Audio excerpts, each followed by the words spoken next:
Kumusta ka mo mga tugang? Diyos maray na hapon sa Indogabos mga tugang.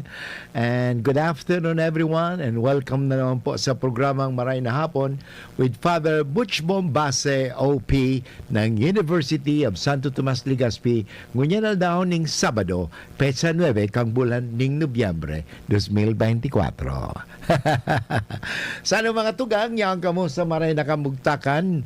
By the way, ini po sa rong recorded dahil si Father Butch ay driver po ng ito yung Tabang Tugang digdi sa University of Santo Tomas Legazpi. Maduwan po kami sa Libon, matao kami ning relief at ako po ang ma-drive kang samuyang Hilux so ini mga tugang kaya nag-record na sana ako tabi. But anyway, sana yung kamo sa Maray na Kamugtakan, ngunya na aldaw, ngunya na hapon, na weekend na naman baga, madali unsa na talaga ang panahon after several days, November 30 and then December na, Christmas na. And by the way, siyempre, bago mag-Advent, sa tuyang isa-celebrate ang Christ the King.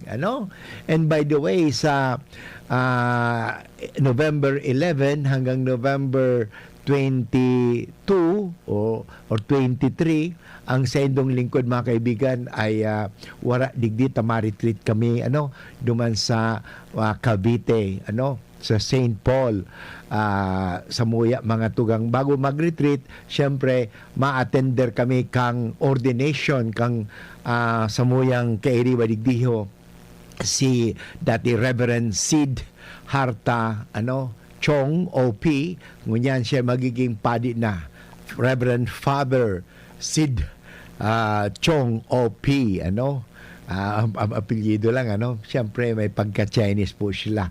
But anyway mga tugang, at then ang Thanksgiving niya so susunod na daw, kaya talagang wala po kaya ma-record niya naman ako aral daw mula actually November 11 hanggang November 23.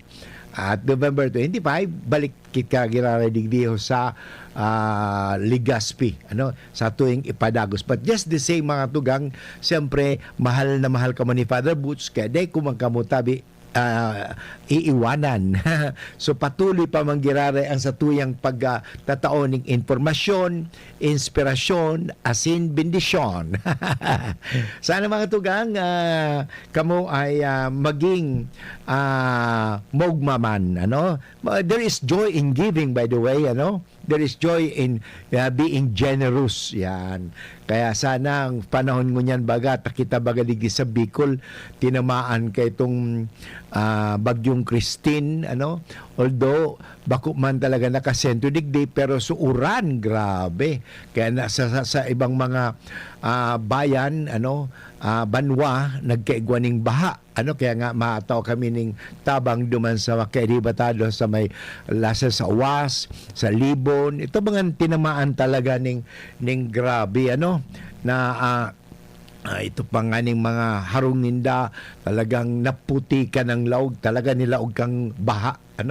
Yan. But anyway, tulad kung sinabi tuwing Sabado, sa tuyang ihandaan sa tuyang mga sadiri para sa Domingo. Kasi sa aga, mga tugang, November 10, ang sa tuyang isi-celebrar ang ika-32 na Domingo sa ordinaryong panahon.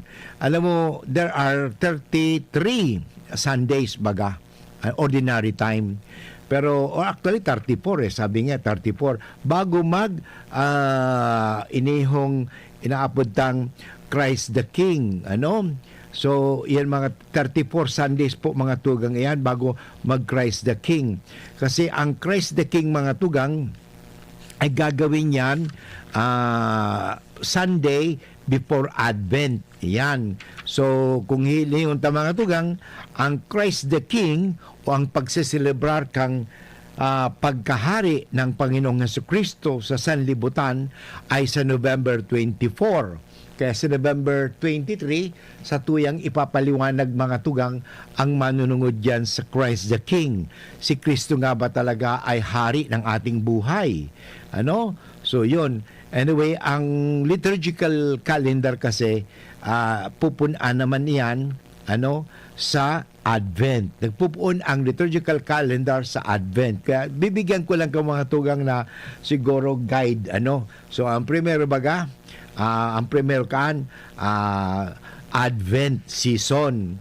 Pagkatapos kang Advent season, yan mga tugang, maliwanag yan Advent season. Pagkatapos kang Advent season mga tugang, sa tuyang iseselebrar, pagkatapos so, as Wednesday.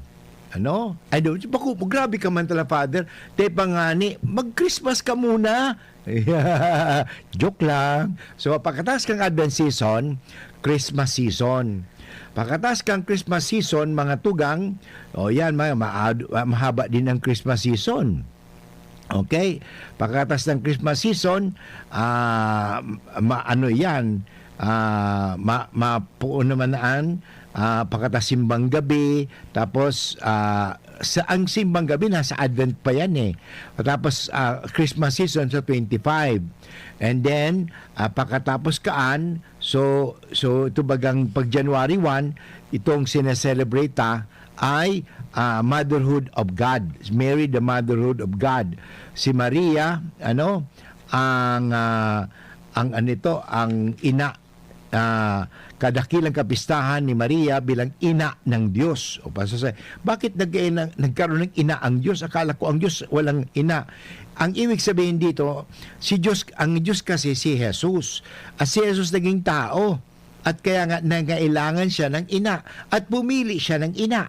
At ang pinili niya, walang iba kundi si Maria. Yan mga tugang.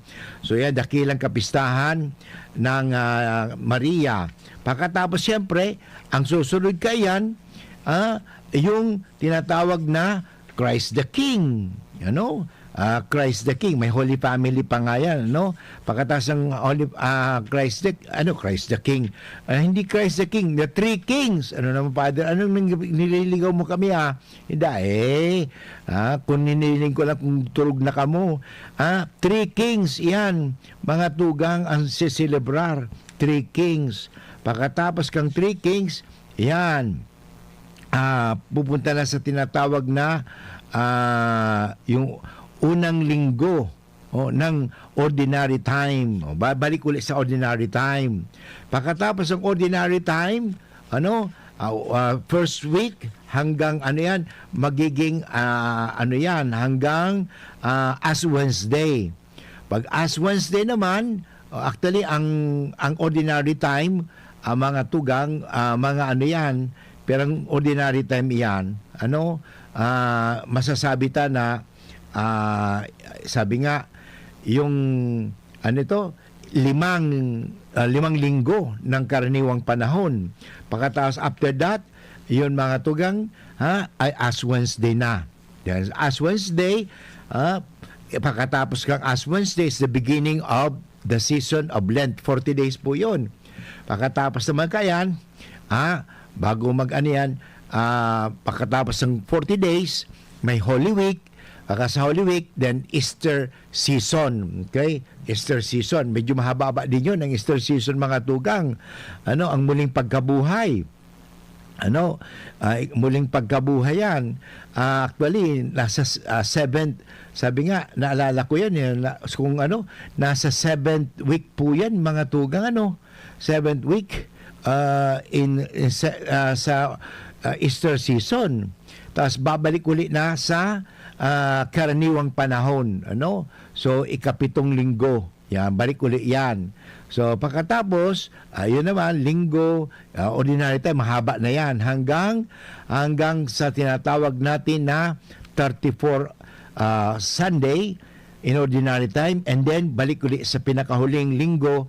Ang pinakahuling kapistahan ay ang pagkahari ng Panginoong Jesucristo sa sanlibutan o Christ the King. So yung mga tugang parang repaso lang, parang at least alam ta ang liturgical celebration. So in other words, ano ba ang significance kang liturgical celebration na yan? Na ang Biblia ang laman ng Biblia ay nababasa po yan sa buong taon. Ano? Kaya doon na, kung talagang attentive tayo, kaya mas maganda may scriptural guide. Mababasa po natin yan. Kaya kung sasabayan natin, araw-araw kayo nagsisimba, so sasabayan ninyo, kayo ay halos nabasa ninyo na ang buong Biblia. Yan. So may mga mga tugang yan. Saka ang kagandahan sa atin, ang religion kasi ay isang celebration of life with Jesus, with God. Okay? So it's a journey, mga tugang, isang paglalakbay. Kaya mahabang paglalakbay patungo sa buhay ng kaligtasan. Kasi gusto ng Diyos na tayong lahat ay maligtas. Ano? So anyway, babalik muli si Padre Butz pagkatapos ng mga paalala. Coronavirus ba ang hadlang sa pag-aaral ninyo?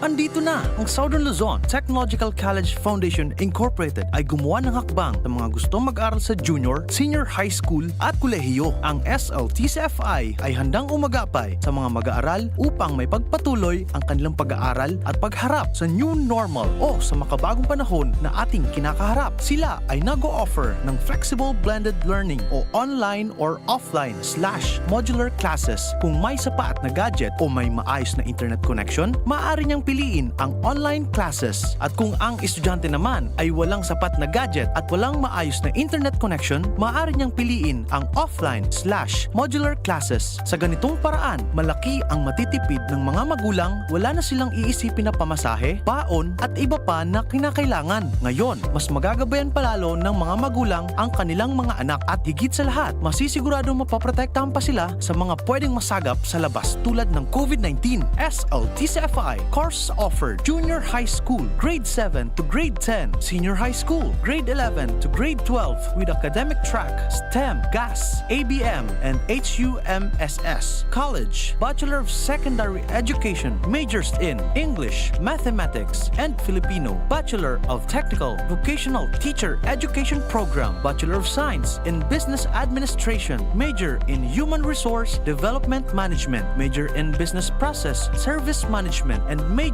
in Financial Management, Bachelor of Tourism Management, Bachelor of Science in Computer Science, Bachelor of Science in Information System, Associate in Computer Technology. What are you waiting for? Enroll now in our online registration. Visit www.sltcfi.com/enrol. And for more information, please contact us at 0977-147-3488.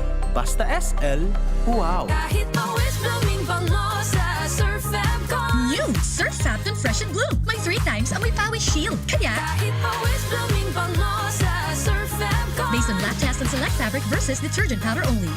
Surf! Birit na sana kaso parang may gumagasgas. Ganyan ang ubong may plemang mahirap ilabas. Mag-Plemex Forte Syrup. Gawa sa natural na lagundi. Tinutunaw ang plema. Pinipigil ang ubo. Ramdam ang hagod ng ginhawa. Sing your heart out. Basta na kundi, Plemex. Mabibili ang Plemex Forte Syrup 60ml at 120ml sa mga pangunahing butika nationwide. Vitex Nagundo L is a generic name of Plemex Forte. If symptoms persist, consult your doctor.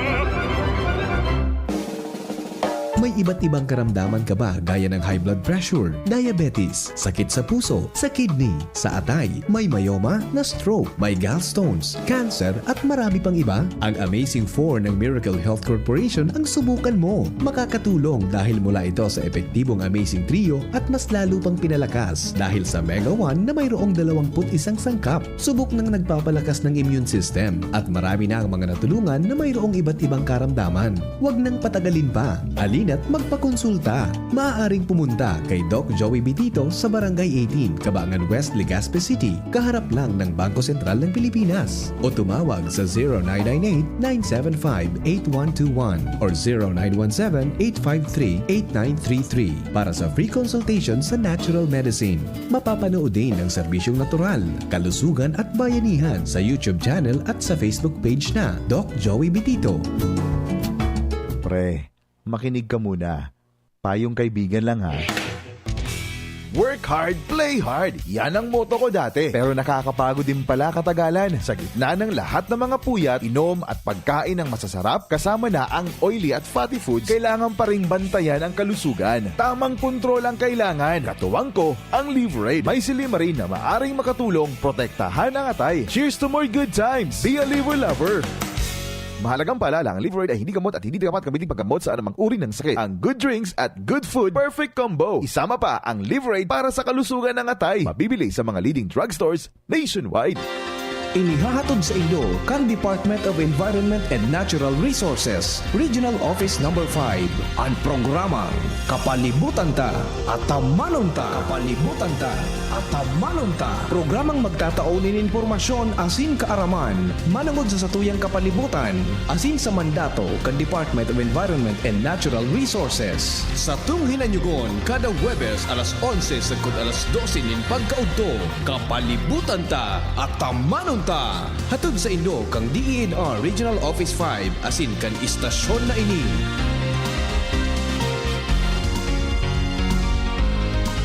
Ang Albay Electric Cooperative Incorporated or ALECO nagaako na din mga aplikasyon para sa Lifeline Subsidy. Ang mga kwalipikado digdi iyo ang mga Pantawid Pamilyang Pilipino Program or 4-piece beneficiaries asin itong mga marginalized consumers. Para sa mga miyembros kan 4-piece, kaipuhan sa aplikasyonan sa inong 4-piece ID asin latest bill. Para sa non-4-piece o itong mga marginalized consumers, ang mga requirements iyo ang mga minasunod. Certification halay sa Social Welfare and Development Office sa indong syudad o munisipyo na nagpapatunay na ang aplikante sa rong low-income earner base sa latest poverty threshold na ipigmok na kan Philippine Statistics Authority government-issued ID asin latest bill. Pagirumdom na ang diskwentong ini otomatikong ia-apply sa monthly consumption kan mga kwalipikadong aplikante na day mahalangkaw sa 25 kilowatt hours. Ipasa ang mga nasabing requirements kasabayan ng accomplished application form sa ALECO Service and Collection Office sa indong lugar. Kung kwalipikado ka, dai na magduwa-duwa. I-avail na ang subsidiyang ini ka ALECO.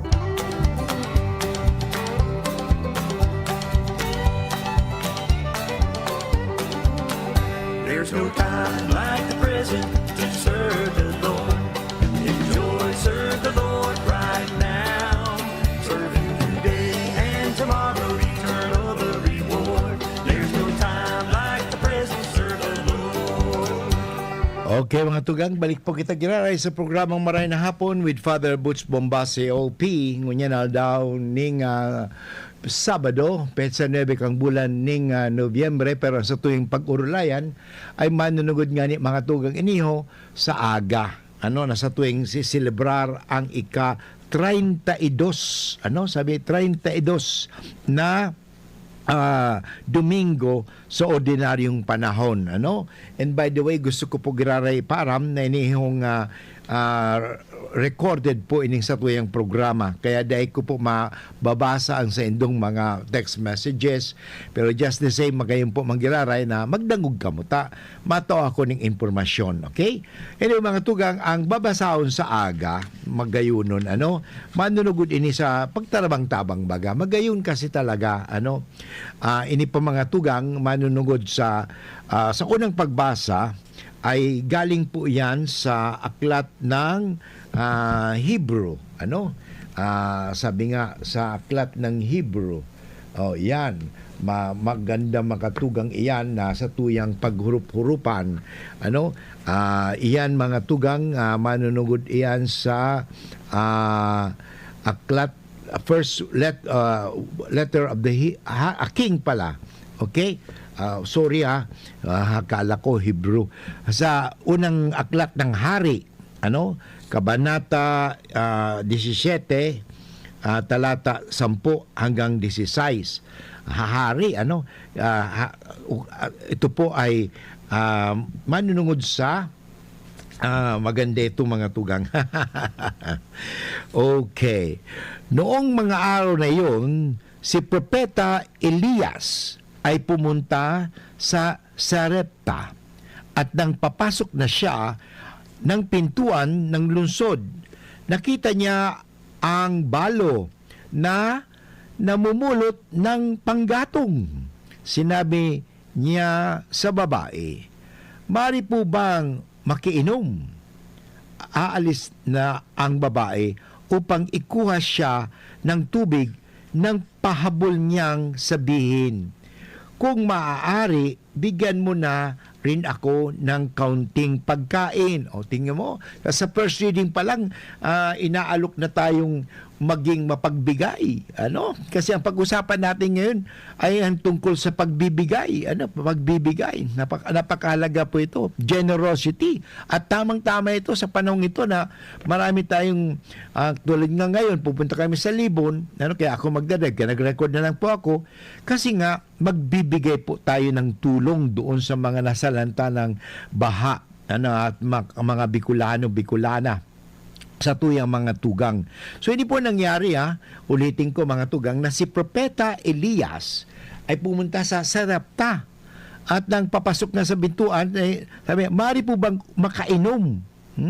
Sinabi niya sa babae. Aalis na ang babae upang ikuha siya ng tubig nang pahabol niyang sabihin, grabe, may PS pa. Ang sabi, kung maari, bigyan mo na rin ako ng kaunting pagkain.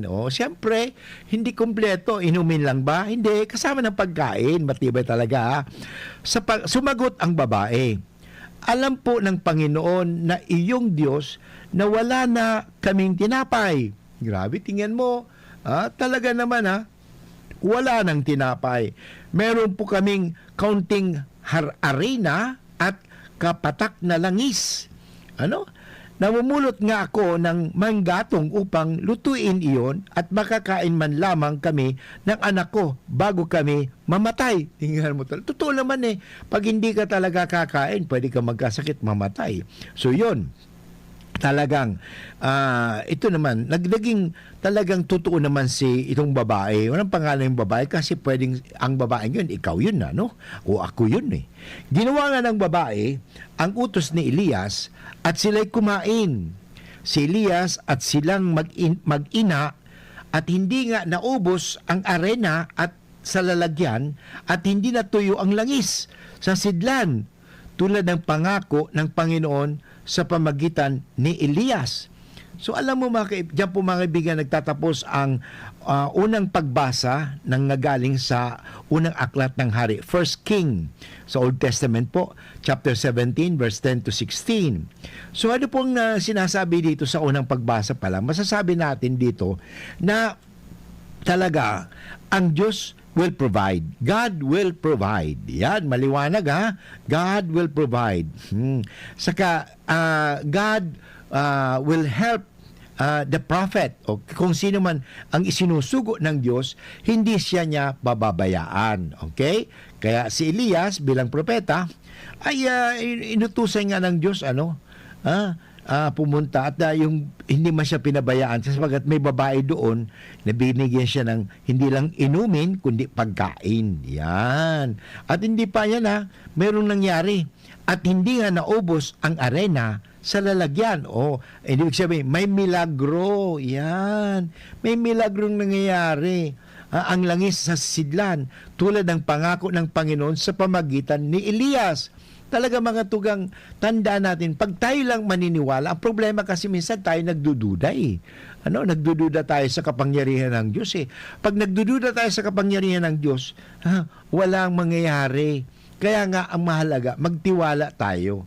Magtiwala tayo sa kapangyarihan ng Diyos. Masyado tayong paniwalang-paniwala sa tao Tingnan nyo, ang gawa ng tao, nawawala. Pero ang gawa ng Diyos ay may himala. Iyon. Tandaan natin yan Ang gawa ng Diyos ay may himala. Pero ang tao ay nawawala yan At minsan pa ang gawa ng tao ay talagang may hangganan lang yan. Pero ang Diyos hindi nagpapabaya. Okay? So maliwanag po Sa unang pagbasa, sana ang maisip natin dito na ang Diyos ay hindi nagpapabaya. God will provide. God provides. Okay? So salmong tugunan mga kaibigan, ang salmong itutugon ay, kaluluwa ko yung purihin ang Panginoon, butihin. So yun talaga naman ang mahalaga. Tayo ay magpuri sa Panginoon dahil ang Panginoon ay butihin. Napakabuti po ang Diyos. Yun. kung talagang maniniwala lang tayo ang Diyos talaga ay napakabuti. Ayan, napakahalaga. Kasi sa ebanghelyo o sa araw na ito, pag-usapan natin ang salitang pagbibigayan o generosity. Mahalaga po ito. Ang diwa ng pagbibigayan. Kaya mahalaga, sabi nga, Nobyembre na naman at ilang araw na lang ay talagang Pasko na. Kilala na ang Panginoong Kapaskuhan bilang isang panahon ng pagbibigayan. Magbigayan tayo. Pero hindi sana panahon ng Pasko lang. Kung may pangangailangan, magbigayan tayo tulad nga ngayon. Pupunta kami sa Libon at magbibigay ng tulong sa mga kapatid. Alam mo, kahit minsan ay mabaon tayo. Mabaon tayo sa utang upang maibigay lang sa ating mga minamahal ang kanilang mga pangangailangan. Hindi natin alintana basta sa bawat pagdating na naturang panahon, ipadama natin na konkreto ang tunay na pamaraan sa pamagitan ng pagbibigayan. At pagbibigayan ay mahalaga yun. Sabi nga, there cannot be loving without giving, but there can be giving without loving. Pwede yung mga tao nagbibigay, basta magbigay. Pero talaga pag sinabing pag-ibig, nagbibigay po yan. Kaya dahil ang Diyos ay mapagbigay. Kaya nga, purihin natin ang Diyos lagi. So yan ang salmong tugunan. Kaluluwa ko'y iyong purihin ang Panginoon butihin. Napakabuti ang Diyos. Sa ikalawang pagbasa, mga kaibigan, ito po ang sinasabi sa aklat ng Hebreo. Kabanata Siyam, talata 24 hanggang 28. Pumasok si Kristo hindi sa isang dakong banal na ginawa ng tao at larawan lamang na tunay, kundi sa langit. At ngayon, nasa harapan siya ng Diyos at namamagitan para sa atin. So, kaya, he is our mediator Siya po ay namamagitan. At kaya nga, sa harapan ng Diyos, namamagitan siya sa atin. Ang dakilang saserdote, yun. Ang trabaho kasi ng saserdote o pare, siya po ay namamagitan. Yan. She is the intercessor. Ang dakilang saserdote ng mga Hudyo ay pumasok sa banal, dakong banal taon-taon. May dalang dugo ng mga hayop. Ngunit, minsan lamang pumasok si Kristo upang ihandog ang kanyang sarili. Once lang naman talaga si Kristo pumasok, hindi ba? Namatay. At hindi na siya mamamatay. Namatay na siya at nabuhay na magmuli nga. At minsan lamang pumasok si Kristo upang ihandog ang kanyang sarili at iyo sapat na. Kung di gayon, kailangan sana'y di pa ulit-ulit nang namatay mula pa ng matatag ang sanlibutan. Subalit, minsan lamang siya nagpakita. Ngayon, magtatapos na ang mga panahon upang pawiin ang kasalanan sa pamamagitan ng haing kanyang inihandog. Yan mga kaibigan, ang ikalawang pagbasa mula sa aklat ng Hebrew na rin sa atin, papaalala sa atin ang pagbibigay din ni Kristo ng kanyang dugo, ng kanyang buhay. Sabi nga, yan? Upawiin ang kasalanan sa pamagitan ng haing kanyang inihandog. So, yan mga kaibigan. So, si Kristo ang naghahandog. Yan na napakahalaga ang pagbibigay muli. Anyway, babalik po si Padre Boots patapos sa mga paalala. Ang oras sabi ko niyan is 32 minutes after 1 o'clock. An oras hatod sa Indokang Optin Lutein Capsule. Alagaan ang paningin sa tulong ng Optin. Kitang-kita ang kalusugan ng mata. Ngayong panahon ng tag-ulan, narito ang mga dapat nating tandaan upang ang ating pamilya ay handa. Alamin ang balita ukol sa panahon at mga anunsyong pangkaligtasan. Alamin ang plano ng komunidad sa pagbibigay babala at paglikas. Suriin ang bahay at kumpunihin ang mga mahina o sirang bahagi nito. Ihanda ang go bag na naglalaman ng mga pangangailangan ng pamilya. Iligtas ang mga alagang hayop sa ligtas na lugar at kapag inabisuhan ng kinauukulan, mabilis na lumika sa itinakdang evacuation center. Kapag oras na may tumama na bagyo, maging mahinahon at manatili sa loob ng bahay o evacuation center at makinig sa pinakabagong balita at taya ng panahon. Patayin ang main switch ng kuryente at valve ng tubig. Gumamit ng flashlight o emergency lamp at mag-ingat sa paggamit ng kandila o gasera. Pagkatapos naman ng bagyo, hintayin ang abiso ng kinauukulan na ligtas nang bumalik sa tahanan. Umiwas sa mga natumbang puno, nasirang gusali at linya ng kuryente. At siguraduhing walang basa o nakababad na outlet o kagamitan bago buksan ang linya ng kuryente. Ang mensaheng ito ay mula sa Office of Civil Defense Regional Office 5. Maging ligtas, maging panatag, Bicolandia. Birit na sana kaso parang may gumagasgas. Ganyan ang ubong may plemang mahirap ilabas. Mag-Plemex Forte Syrup. Gawa sa natural na lagundi. Tinutunaw ang plema. Pinipigil ang ubo. Ramdam ang hagod ng ginhawa. Sing your heart out. Basta lagundi, Plemex. Mabibili ang Plemex Forte Syrup 60ml at 120ml sa mga pangunahing butika nationwide. Vitex Nagundo L is a generic name of Plemex Forte. If symptoms persist, consult your doctor. Kahit nasa trabaho si nanay, may breast milk lagi ako dito sa bahay. Ang sikreto ni nanay para tuloy-tuloy ang pagbibigay ng breast milk kay baby sa unang 6 months at breast milk kasamang ibang angkop na pagkain mula 6 months pataas kahit wala siya. Nag-e-express si nanay ng breast milk habang nasa trabaho. Parami na ng parami ang mga nanay na gumagawa nito para kahit umalis sila, walang mintis ang pag-inom ni baby ng breast milk. Galing mo talaga, Nay! Suportahan ang first 1,000 days. Isang paalala mula sa National Nutrition Council, DOH. Thank you Kong Joey Salceda. Habang sa agrikultura, turismo, infrastruktura, finansya, tabang medikal. Thank you Kong Joey Salceda. Buhay natin mas sumasaya pag si Joey ang kaiba. Daig natin ang pangangamba. Kong Joey Salceda, highest rating approval. Ang sa tuyang congressman, albayahit ang atang lahat. Kong Joey Salceda, albay ahead ang at lahat, oh. Albay ahead ang at lahat, oh. Kong Joey Salceda.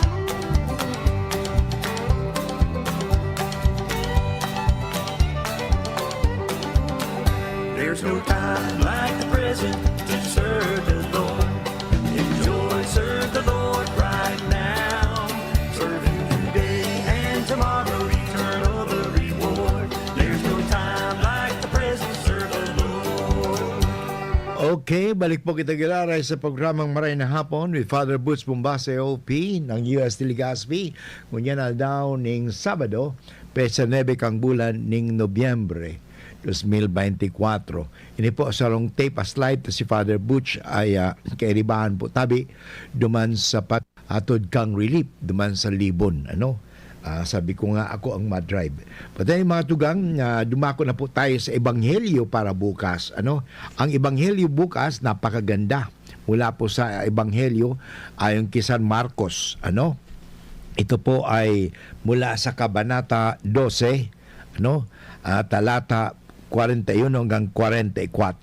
Basahin po natin, at siguro saka na tayo magbigay ng tawag na itong explanation. Basahin tayo dire-diretso, okay? Noong panong yun, umupo si Jesus sa tapat ng hulugan ng makaloob doon sa templo at pinagmasdan ang mga taong naguhulog ng salapi. Maraming mayayamang naghulog ng malaking halaga. Lumapit naman ang isang babaeng balo at naghulog ng 2 kusing na katumbas ng isang pera. Tinawag ni Jesus ang kanyang mga alagad at kanyang sinabi, "Sinasabi ko sa inyo, ang dukhang balong iyon ay naghulog ng higit sa kanilang lahat, sapagkat ang iba'y nagkaloob ng bahagi lamang nang hindi na nila kailangan. Ngunit ibinigay ng balong ito ang dukhang-dukha ang buo niyang ikabubuhay." Diyan mga kaibigan, nagtatapos ang mabuting balita mula sa Ebanghelyo ni San Marcos Kabanata 12, talata 41 hanggang 44. Napakaganda. Ito po ay isang pagtuturo ni Kristo. Alam mo si Kristo nagtuturo sa pamagitan ng example. Okay? So maganda kasi pag nagtuturo tayo may example eh. Ano? So anong tinuturo ni Kristo dito? Ang tungkol sa generosity sa English. Kung sa Tagalog, pagbibigayan. So ang diwa ng pagbibigayan. Napakahalaga po 'yan, ano? Ang pagbibigayan, generosity, giving or sharing.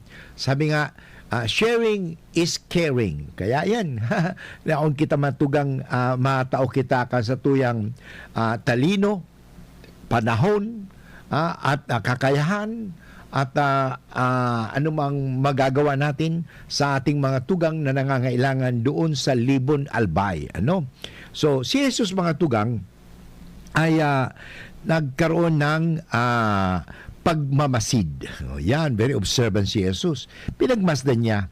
At pagkatapos ng pinagmasdan niya, tinawag niya ang kanyang mga alagad upang turuan sila ano ang tunay na pagbibigay. Ang tunay na pagbibigay ay hindi po pagbibigay ng sobra-sobra. Nagbibigay ka, oy, sobra naman pagkain natin dito, bigay mo na sa kabilang bahay. Hindi po yun. Alam mo, maganda, hindi sobra-sobra ang ibibigay. O kunya, hindi tira-tira. Ang iba pa nga, nagbibigay tira-tira. Hindi po. Dapat kung magbigay tayo buong-buo. So yun. Kasi there is actually, sabi nga, sacrifice. In giving. Pag in giving, there is no sacrifice. Sabi nga, if you are not hurt, hindi ka nasaktan, hindi ka nakapagbigay. Ang pagbibigayan ay nagdudulot din ng sakit, Pero sakit na yan, napapalitan ng joy, ng tinatawag nating kaligayahan, okay? Alam mo, sa ebanghelyo na binasa natin, mapapansin ang isang matinding pagkukumpara ni Jesus, doon sa mayamang nagbibigay sa kaban ng templo mula sa kanilang kasaganahan laban sa isang balo na nagbibigay ng mumunting halaga. Pero sabi nga, hindi naman doon sa tinatawag na quantity. It is not so the quantity, but on the quality of giving. Kasi minsan sasabi, Father, ako hindi makapagbigay kasi mahirap lang ako. Hindi po nangangahulugan yan na mahirap ka, wala kang maibibigay. Siguro wala kang maibibigay ng tulad ng binibigay ng mayaman, pero may maibibigay ka rin. At tatandaan mga tugang na ang taong mapagbigay ay taong nagtitiwala sa Diyos. Kaya ganoon naman talaga eh. Dahil sabihin niya, hindi naman ako pababayaan ng Diyos eh. Talagang bibigyan pa rin ako ng Diyos. Totoo na mga tugang napakahalaga. Kasi pag wala kang tiwala na sa Diyos, na magbibigyan ka ng Diyos, ay ang palaging nako, ayaw ko magbigay kasi pag nagbagbigay ako, baka mawawalan ako. Tandaan natin mga kaibigan, wala pang sino mang tao na nagbigay na nawalan. Kasi may kapalit yan. Bibigyan ka po ng Diyos niyan.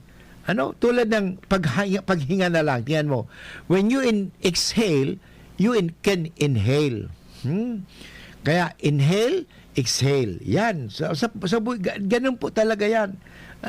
At malamang ang pagbibigay, not necessarily ako nagbigay sa iyo, hindi ako nangangahulugan na mananiniwala o mag-aasa na magbibigay ka rin sa akin. Maaring ibang tao ang magbibigay sa akin. So yun, alam mo, yan ang ginawa ng balo. Nagbigay siya ng munting halaga. Pero pinuri siya ni Jesus. Pinuri ni Jesus ang balo hindi dahil sa laki ng halaga ng kanyang handog, kundi dahil ibinigay niya ng lubos. Ang ubos. Sabi nga, ubos-ubos. Nagbigay ng ubos at lubos ang kanyang makakayanan. Yung bang sabi, makakayanan, ano bang makakayanan mong bigay? Napakahalaga po ito. Kaya nga, simulan po natin. Hindi man sa pagmamalaki, ito nga nung nagsimula din kami nung pagkatapos ng bagyo ng Christine, di ba? Ay kaagad-agad sabi nga namin ni Father Bobby, o sige, ano bang meron ka? Sige, may pera ko dito, magbigay ako ng ganito halaga para at least simulan natin anong makakayanan natin. So nagbigay kami. Di ba? Nagsimula kami, nakapagbigay kami, nakabili kami ng at least tubig man lang kasi yung mga kapatid natin lalo na nabaha, wala silang mainom eh. Ang importante, ibigay natin sa kanila yung tunay na pangangailangan tulad ng pagkain o tubig. So yung kagad ang ginawa namin. So yun mga kaibigan ang mahalaga. Hindi naman sa tinatawag na halaga. It is not so much the price but the worth. Sabi nga, mahalaga mga kaibigan, yung pagtulong mo. At least may nagawa ka, makakayanan mo. Ano bang makakayanan mo?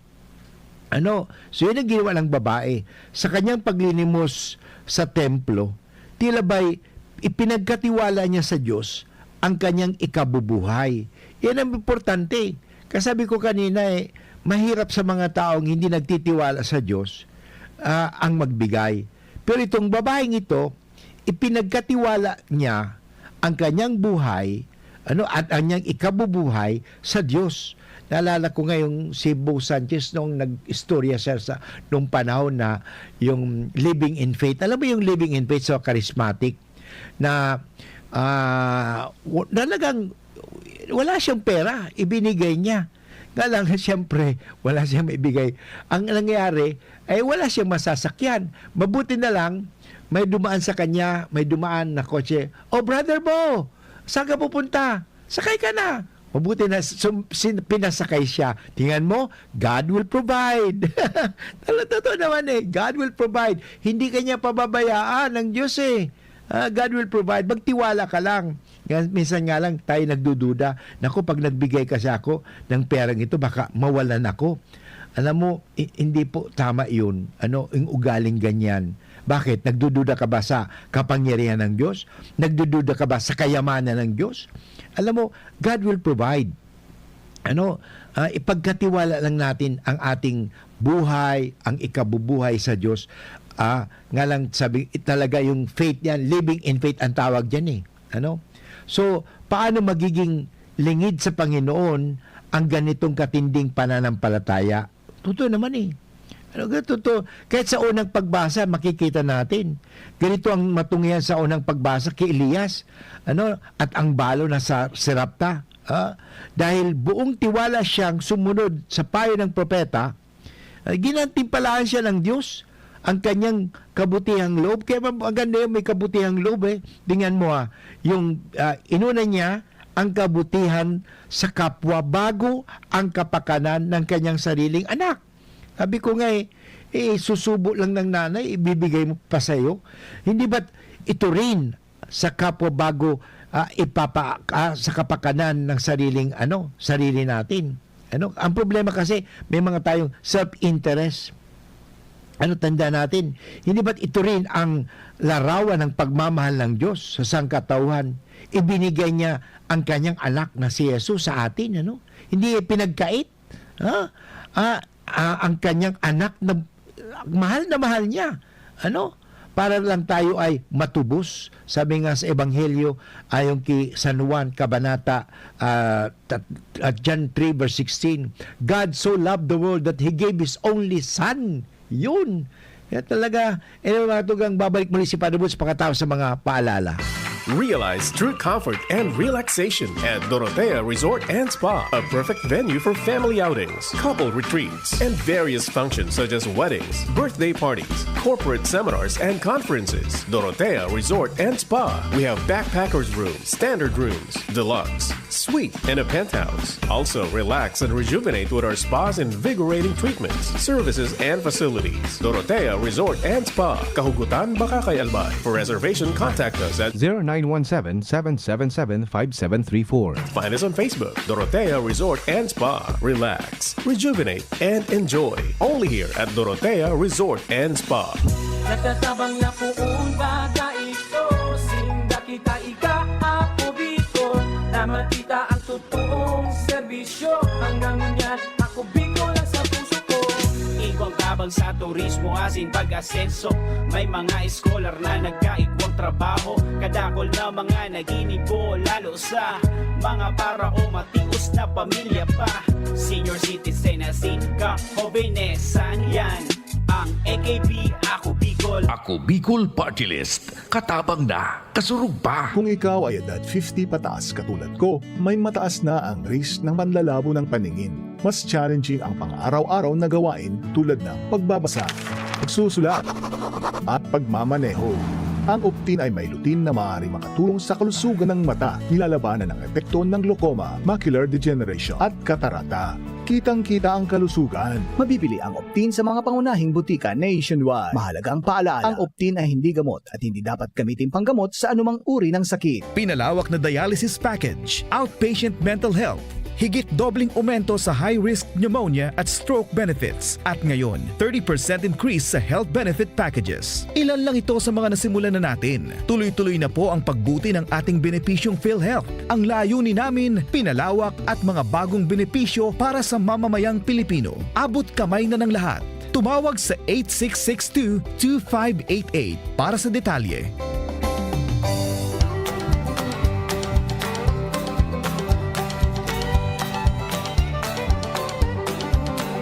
There's no time like the present to serve the Lord. Enjoy, serve the Lord right now. Serve Him today and tomorrow, eternal the reward. There's no time like the present, serve the Lord. Okay, balik po ginarikit ka sa programa Maray na Hapon with Father Butch Bombasi OP at ating pinag-uusapan ang magandang mga salita ng Diyos bukas sa ika-32 Sunday in Ordinary Time, ika-32 na Domingo sa ordinaryong panahon, ano? So on November 10, ano? So kanina sinabi ko sa unang pagbasa, maganda yung ginawa ng balo din. Tingnan mo yung balong ito, may tiwala sa ano eh. Inuna niya ang kabutihan sa kapwa bago ang kapakanan ng kanyang sarili. Sariling niya anak. Ano? Kasi hindi kanya pababayaan.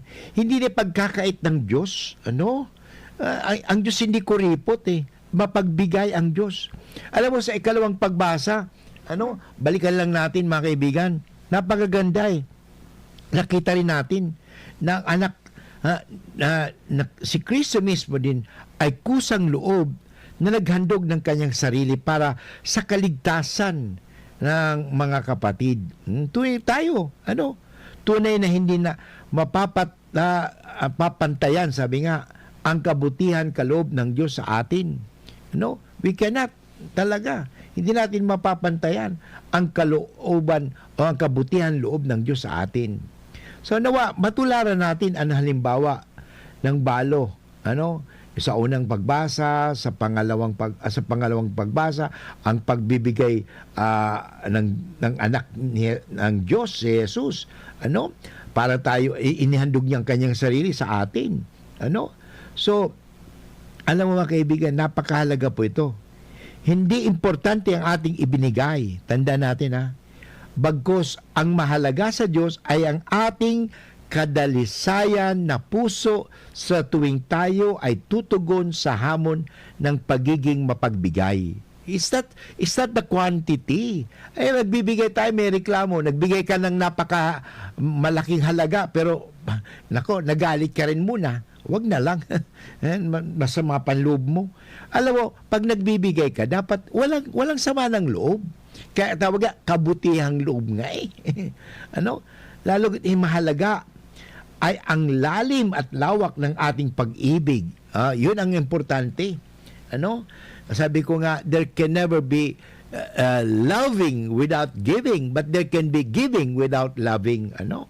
So yun ang pagbibigay. Kasi pwede tayo, magbigay ka ng 1 million pero galit ka naman, okay? Hindi po maganda yan. Kaya dapat nandun sa kadalisayan ng puso. Ano? Sa tuwing tayo ay tumutugon sa hamon ng pagbibigay. Ano? O yun mga kaibigan. So dapat there is joy in giving pag nagbigay ka. Ano? Magtiwala ka, ibabalik sa iyo ng Diyos. Ano? Yun, napakahalaga po yan. Mas taimtim at bukal sa puso ang pagbibigay, mas babango at kaaya-aya ang ating handog sa Diyos. Nagbibigay tayo pero puno naman tayo ng reklamo. Magbibigay nga tayo pero ang sama ng loob natin. Parang hindi maganda. Ang mahalaga mga katugang, nagbibigay tayo ng kusang loob. Yan, galing sa puso. Yan. Alam mo, mga kaibigan, mayroon akong kwento sa inyo. Gusto nyo ng kwento? Bibigyan ko kayo ng kwento. Ang kwento ng isang, politician ito. Malapit na naman ang eleksyon. Dumating ang isang politiko sa isang barangay. Pagkatapos ng kanyang talumpati, namigay siya ng tig-500 piso sa mga tao. Uy, namudbud kasi siyempre, eleksyon na naman. Baka ipagbili naman ninyo ang mga boto ninyo. Hanga ang mga tao sa kanya sapagkat, nagbigay ng tig-500 piso, 500. Talaga daw mabait ang tao na ito. Pagkaraan ng ilang araw, may isa namang kandidato na dumating. Wala siyang iniwan na pera. Wala siyang ibinigay na pera. Sabi ng mga tao, kuripot daw siya kasi hindi namigay. Yun. Kasi tingnan natin yun naman pagdating sa eleksyon, mag-ingat tayo. Baka ibinigay sa iyo ng 1,000, fake pala. Delikado, ikaw pa makukulong. Huwag ka. Tanda natin, bibigay naman, malapit na ng eleksyon. O sa Amerika, tapos ng eleksyon. O sa Pilipinas sa next year. Kaya may nakikita naman tayo mga politician diyan. Nandiyan ang kanilang mga karatula. So yun. Itong politician nito nagbigay. Tapos isang politician naman nagkakampanya, hindi nagbigay. Kuripot daw. Wala siyang iniwan na pera. Sabi ng mga kuripot daw siya kahit hindi namigay. Ang tiningnan ng mga tao ay ang perang ibinigay at hindi ang pinanggalingan noon. Yun ang tandaan natin. Sa mga nanggaling kayong perang pinabigay, yun, tanda natin. Kasi galing ba sa sarili niyang bulsa talaga yan? Talaga mag-ingat tayo. Hindi nila inusisa na ang pera na ibinigay noong unang kandidato ay galing sa kaban ng bayan. Mag-ingat ka. Wala naman talagang ibinigay ang politiko na ito. Kasi nga, dati siya talagang nakaupo. Siyempre, may ang pera na galing sa mga proyekto para sa bayan at pinagkuhunan ng perang ipinamigay sa mga tao. May kaltas na kasi. Ang ikalawang kandidato na mahirap lamang ay nangutang pa ng pera para sa gasolina upang makapunta sa barangay na yon. Kuripot ang turing sa kanya, gayong sa totoo lang, siya po ang nagustuhan na sa pangangampanya. Sapagkat magandang plataforma niya itong tao nagbigay ng pera pero wala naman sa plataforma. Iba talaga ang pananaw ng tao sa pananaw ng Diyos. Sana tayo baga ay mga Kristiyano. Dapat ang pananaw ng isang Kristiyano ay yung dapat pananaw ng Diyos. Ano ba ang pananaw ng Diyos? Siyempre, kabutihan. Para sa Diyos, ang mahalaga ay hindi ang ibinigay, kundi ang pinanggalingan ng ibinigay. Tandaan natin ito po ay napakahalaga. Para sa Diyos, ang mahalaga ay hindi ang ibinibigay, kundi ang pinanggalingan ng ibinigay. So sa mga tuwid, si Jesus ganun din, di ba? Pinanggalingan ng ibinigay.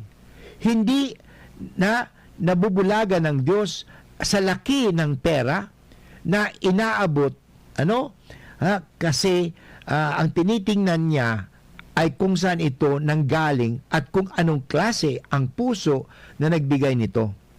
Sa isang lugar sa Metro Manila, kapag linggo, ay may natanggap na kolekta sa simbahan ng maraming tig-1,000. Sasabihin natin, nababait ang mga tao roon? Oo. Kung pinapansin natin ang mga tig-1,000, pero saan nang galing? Marami sa mga taga roon ay kumukolekta sa mga, sabi ng, illegal na gawain ng isang dati drug lords. Parang maapis ang konsyensya. Para sa mga ito, gasino ang 5,000 para sa simbahan. May isang nagpa-bless ng bahay, 5,000 ang ibinigay niya sa pare. Pero sa blessing na yon ay may 3 litsong baka na handa at halaga ng bahay ay 20 milyon. Tingnan mo. Barya lang sa kanyang ibinigay sa simbahan. Bakit nga ba pagdating sa Diyos, ang ibinibigay natin barya lamang? Barya na nag-usap-usap yung mga barya. Hindi si Jesus ay nabubulagan sa mga inihulog ng mga tao sa collection box. Alam niya na para sa mga tao na yon, ang talagang extra na nila ang kanilang ibinigay. Hindi naman masakit sa kanila ang kanilang pagbibigay dahil sa marami nilang pera. Ngunit nang naglagay ng 2 kusing ang babaeng balo, tinawag ni Jesus ang atensyon ng kanyang mga alagad. Higit pa sa lahat ang kanyang ibinigay. Siya ay balo, kaya wala siyang inaasahan. Siya ay mahirap at lang binigay niya ang buo. Sa kanyang pagbibigay ng 2 kusing na yun, ibinigay niya ang buong ikabubuhay niya. Ipinakita ng balong iyon sa isang paraan, madadama kung anong ibig sabihin ng mahalin mo ang Diyos ng higit sa lahat. Ang buong meron siya ay ibinigay niya sa Diyos. O ganun ba? Ibinibigay ba natin sa Diyos ang lahat? O nagtitira tayo? Tandaan po natin. Dito rin pinakikita rin na ang balong ito ay may tiwala sa Diyos.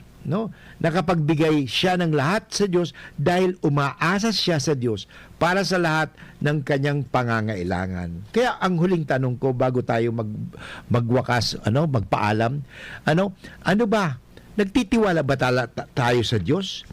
Talaga bang sinasabi na ibinibigay ba talaga natin, umaasa ba tayo sa Diyos ng ating mga pangangailangan? O baka sabi, mas importante ang ating kayamanan. Tandaan po natin, wala tayong madadala pag tayo lumisan dito sa mundong ito. Ang tanging madadala natin ay walang iba kundi ang ating mga kabutihang loob. Kaya yan po ang aking iwanan sa inyo. Kaya magbigay tayo ng kabutihang loob. Yan ang ibigay natin. Kabutihang loob sa kapwa. Pagmamahal, pagpapatawad, pag-unawa, Totoo, kailangan natin ng pera, pero mas mahalaga po mga kaibigan, ibigay natin ang buong-buong pagtiwala sa Diyos. Anyway, nagpapasalamat po ako sa ating technical at sa ating IT. Ito po muli si Father Butch Bombase, OP, nagsasabing we are a blessing to one another. Maintain or be a blessing always to one another. See you again on Monday. Bye-bye.